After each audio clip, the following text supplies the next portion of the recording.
আমার বিয়ের ভাবনা ভাবতে ভাবতে, আমার বিয়ের ভাবনা ভাবতে ভাবতে পেকে গেল মাথার চুল।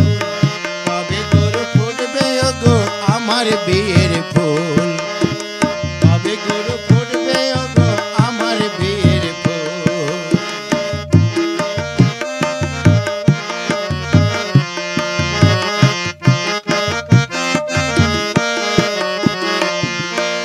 আমার বয়সী ছিল যারা, তিন ছেলের বাপ হলো তারা। আমার বয়সী ছিল যারা, তিন ছেলের বাপ হলো তারা। আমার শুধু কপাল পোড়া ওগো, আমার শুধু কপাল পোড়া। আই বুড়োতে পাকলো চুল, কবে গরু ফুটবে ওগো আমার বিয়ের ফুল, কবে গরু ফুটবে ওগো আমার বিয়ের ফুল। আমার বিয়ের ভাবনা ভাবতে ভাবতে পেকে গেল মাথার চুল, কবে গরু ফুটবে ওগো আমার বিয়ের ফুল, কবে গরু ফুটবে ওগো আমার বিয়ের ফুল। কি বলবো দাদারা, আমার বিয়ের বয়স পার হয়ে যাচ্ছে, তবু বাবা মা আমাকে বিয়ে দিচ্ছে না। রাতে ঘুম আসে না, কোল বালিশ জড়িয়ে ধরে আর কত রাত থাকবো। তাই ভাবে আমি যে আর কত রাত একা একা থাকবো না। আরে আরে যখন আমার বাবা মাকে বিয়ের কথা বলি, বাবা বলে আরে বাবা তোর তো এখনো বয়স হয়নি। আচ্ছা তখন আপনারা বলুন তো, আবার কোলবালিশ জড়ি ধরে আমাকে ঘুমাতে হবে না, আমি আর কিছুতেই তা হতে দেব না। যেভাবেই হোক বাবা মাকে আমার রাজি করাতেই হবে, বিয়ে আমাকে করতেই হবে। আরে বউ না থাকলে, বউ ছাড়া আর কত রাত একা থাকবো, আর কত রাত একা থাকবো। চোখ মেলে দেখবো না তোমাকে, মনের কথা তাকে বলবো। তাই বলছি বাবা ও মা, শালারা গেল না, শালারা তো বাবা, বাবা মা। এই কি হয়েছে রে, এত চিৎকার করছিস কেন? বল এত চিৎকার করছিস কেন? বাবা এই যে এত বড় একটা খাট আমার ঘরে রেখেছো, এত বড় খাটের আমার আর দরকার নেই। কেন বাবা? ওই মাঝখান দিয়ে কেটে আমার খাটটাকে ছোট করে দাও। কেন বাবা তুই এই কথা বলছিস কেন বাবা? আমার একা শোবার জন্য এত বড় খাটের দরকার নেই বুঝছো। তাই একটা কোঠায় নিয়ে আসো, আমি এক্ষুনি এই খাট মাঝখান থেকে কেটে আমি দুভাগ করে ফেলবো বুঝছো। তার কারণ শোনো বাবা, তার কারণ হচ্ছে এই যে আমায় তুমি যে কোল বালিশ দিয়েছো, খোকা তোকে তো আমি কোল বালিশ দিয়েছি, যা তুই কোল বালিশটাকে জড়ি ধরে ঘুমাতে পারিস না। আমারও কোল বালিশের দরকার নেই মা। কেন রে? মা গো, যে কোল বালিশ কথা বলতে পারে না, আমাকে জড়িয়ে ধরতে পারে না, রাতে তার সঙ্গে দু চারটে মনের কথা বলবো, সেও তো শোনে না মা গো। তাই বলছি অমনে কোল বালিশের দরকার আমার নেই, কিছুতেই নেই। হ্যালো এই যে কাছে শোনো, কি ছেলে কি বলছে বুঝতে পারছো? হ্যাঁ একটু একটু বুঝতে পারছি। শোনো, ছেলে যা বলছে, ছেলেকে বিয়ে দিতে হবে বুঝছো। হ্যাঁ তুমি তো ঠিকই বলেছো, কিন্তু ওর কি বিয়ের বয়স হয়েছে? তোমার ছেলে তো বিয়ের বয়স আগেই পাকা হয়ে গেছে। হ্যাঁ বাবা মা, ওই গুজুর গুজুর ফুসুর ফুসুর করলে কিছু হবে না। হয় এই খাট কেটে আলাদা করো, আমার একার মতো শো। আর ওই কোল বালিশের আমার দরকার নেই। বাবা, তোর সব কথা আমি বুঝতে পেরেছি। তুই তো তোর বিয়ের কথা বলছিস, কিন্তু বাবা তোর তো বিয়ের বয়স এখনো হয়নি।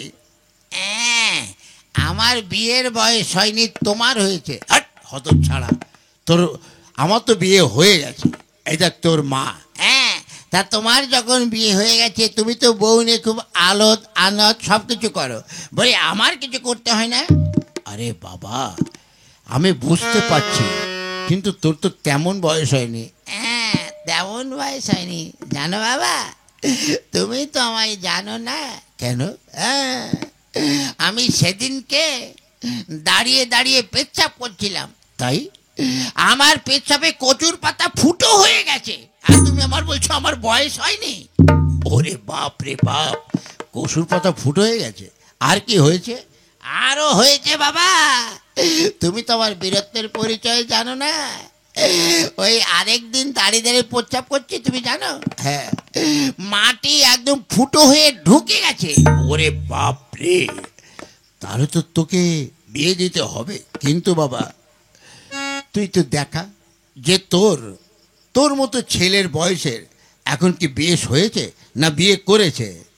বাবা, আর যদি আমি দেখাতে পারি যে আমার বয়সী ছেলেদের বিয়ে হয়েছে, তাহলে তুমি আমায় বিয়ে দেবে? হ্যাঁ, আমি কথা দিলাম, তুই যদি দেখাতে পারিস তোকে আমি বিয়ে দেবো। তাহলে শোনো বাবা, তুমি লেখাপড়া জানো? হ্যাঁ। আচ্ছা বাবা, তুমি সত্যি লেখাপড়া জানো? হ্যাঁ জানি। বল। আচ্ছা বাবা, তুমি সক্রেটিসকে চেনো? সক্রেটিস? হ্যাঁ, সে তো বিরাট একটা বিজ্ঞানী ছিল। হ্যাঁ, ওই সক্রেটিসের বিয়ে হয়েছিল 18 বছর বয়সে। আচ্ছা, তারপরে অরিস্টল, এই যে অ্যারিস্টলকে তুমি চেনো? ও বিয়ে করেছিল 17 বছর বয়সে। তারপরে শেক্সপিয়ার, যে আমাদের ইংরেজি রচনা বা ইংরেজি আবিষ্কার করেছিল, সেই শেক্সপিয়ার যে বিয়ে হয়েছিল 16 বছর বয়সে। সে কি রে খোকা, তুই এত কিছু জানিস? আরো আছে বাবা, রবীন্দ্রনাথ ঠাকুরের কথা কে না জানে? হ্যাঁ, রবীন্দ্রনাথ ঠাকুরের বিয়ে হয়েছিল 12 বছর বয়সে। হ্যাঁ, হতেই পারে। মহাত্মা গান্ধী, যিনি একজন আমাদের মন্ত্রী ছিল, প্রধানমন্ত্রী, তার বিয়ে হয়েছিল কত বছর বয়সে জানো? কত বছর বয়সে? 13 বছর বয়সে। হ্যাঁ, তাহলে আমার কেন বিয়ে হবে না বলো বাবা, বলো, তুমি বলে দাও। এই যে বঙ্কিমচন্দ্র চট্টোপাধ্যায়, তার বিয়ে হয়েছিল 11 বছর বয়সে। এবার তুমি বলো বাবা, তাদের যদি বিয়ে হয়, আর তাছাড়া জানো কি বাবা, কি যদি অল্প বছর বয়সে বিয়ে হয়, তারা জাতির ভবিষ্যৎ হয়, বিখ্যাত হয়, সমূহ সম্ভাবনা থাকে। বুঝতে পেরেছ? তাই তো, ছেলে আমার বড় হয়ে গেছে। কি গো, চলো এবার ছেলের জন্য পাত্রী খুঁজতে বেরিয়ে চলো। হ্যাঁ, এই খোকা, তুই কোনো চিন্তা করিস না, আগামীকাল তোর পাত্রী দেখতে আমরা সবাই যাব, তুইও যাবি। ঠিক আছে বাবা, চলো গিন্নি, আমরা ওই ঘটককে দিয়ে খবরটা দিয়ে দিই। হ্যাঁ, তাই চলো। দাদারা দেখেছেন, কি বলবো, কিভাবে বাবা মাকে বিয়ের জন্য রাজি করালাম। কথায় আছে না, বুদ্ধি থাকলে ঘর জামাই থাকতে হয় না। ঠিক আছে, যাই, বাবা মায়ের সাথে এবার মেয়ে দেখতে বেরিয়ে যাই। আর আমার বিয়ের এই যে দাদারা দিদিরা, আমি মেয়ে দেখতে গেলে বিয়ে তো আমার হবেই, সে দেশে মেয়ে হোক, মেয়ে হলেই হলো।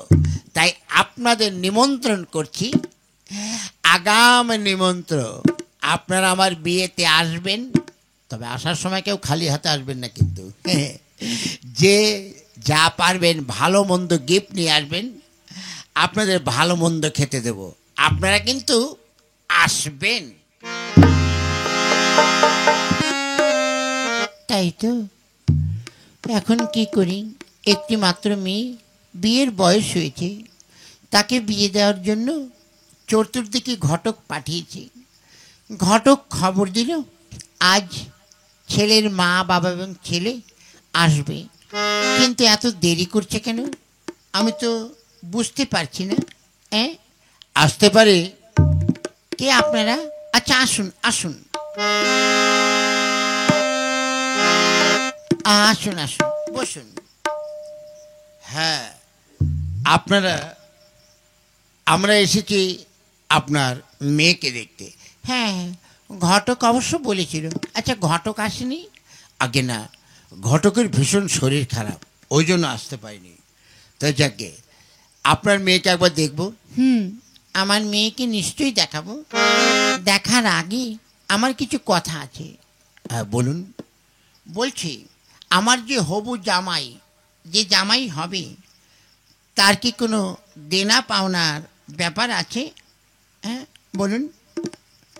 তার হবু জামাই বলছেন, বলুন। আচ্ছা বাবা তুমি তো ছেলে। আগে হ্যাঁ মা। আচ্ছা তোমার কি কোনো চাহিদা আছে? তুমি কি কিছু চাও? কি যে বলেন মা, আপনার মেয়ে তো আমার ঘরের লক্ষ্মী। তা অমন লক্ষ্মীবন্ত মেয়ে যখন আমার ঘরে দিচ্ছেন, তখন আমার কি কিছু দেনা পাওনার কিছু আছে? আমার আর কিছু চাই না। আমাকে শুধু আপনি একটা ওই টর দেবেন। কি বাবা কি বললে কথাটা? ওই তো বললাম একটা টর দিলে তাতেই আমার হবে। টর মানে জিনিসটা কি বাবা? তুমি আমাকে একটু খুলে বলো। শাশুড়ি মাদার আপনি বুঝতে পারছেন না? মানে ওই ওই মানে ওই ওই ওই এই ধরুন মা। কাকে ধরবো? আরে কাকে নয় না, তুমি যে টর বললে। হ্যাঁ এই যেমন ধরুন ওই দেবেন আর কি, ওই একটা রেফ্রিজারেটর, যেমন ধরুন একটা জেনারেটর, একটা কম্পিউটার, তারপর ধরুন গিয়ে কোনো ধরনের ওই মোটর, এই আর কি। শাশুড়ি মা আপনার মেয়ে ওই সবগুলোই ব্যবহার করবে। তাছাড়া আমি আপনার আদরের জামাই, আমি কি আপনার কিছু করতে পারি? হ্যাঁ বাবা সবই তো বুঝলাম, কিন্তু বাবা আমার তো মনে ইচ্ছা আছে তোমাকে এই শীতের সময় দেব একটা সোয়েটার, তারপর তোমার হাতে তুলে দেবো একটা ডটার, তার হাতে থাকবে একটা হান্টার, যে তোমাকে সারাদিন রান্না করে খাওয়াবে মটর টমেটোর।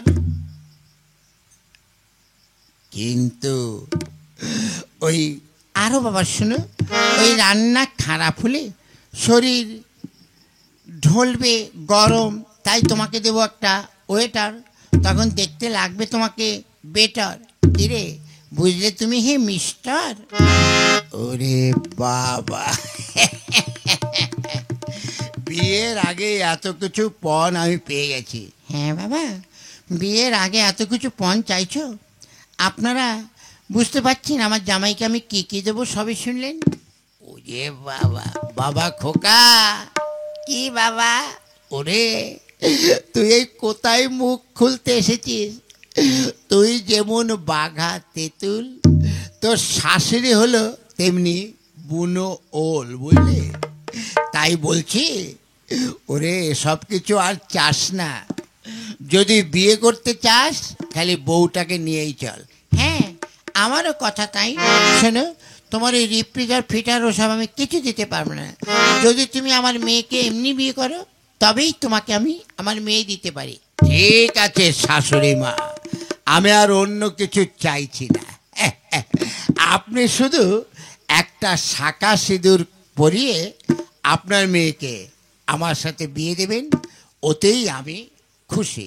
বেশ, আজ থেকে আমার মেয়ে তোমার হাতেই আমি তুলে দিতাম, কেমন? ঠিক আছে তবে তাই হোক। বেশ তাহলে এসো, আজ গদির লগ্নে তোমাদের বিয়েটা দিয়ে দেবো। হ্যাঁ হ্যাঁ বুঝলেন দাদারা? আমিও বলছি আপনারা বিয়ে করবেন, কিন্তু কোনো পণ আপনারা নেবেন না। পণ নিলে তাহলে কিন্তু আমার মতন এরকম পস্তাতে হবে। তাই পণ না নিয়ে আপনারা আমার মতন গরিব মেয়েকে উদ্ধার করবেন, তবে আপনারা সুখে শান্তিতে থাকতে পারবেন।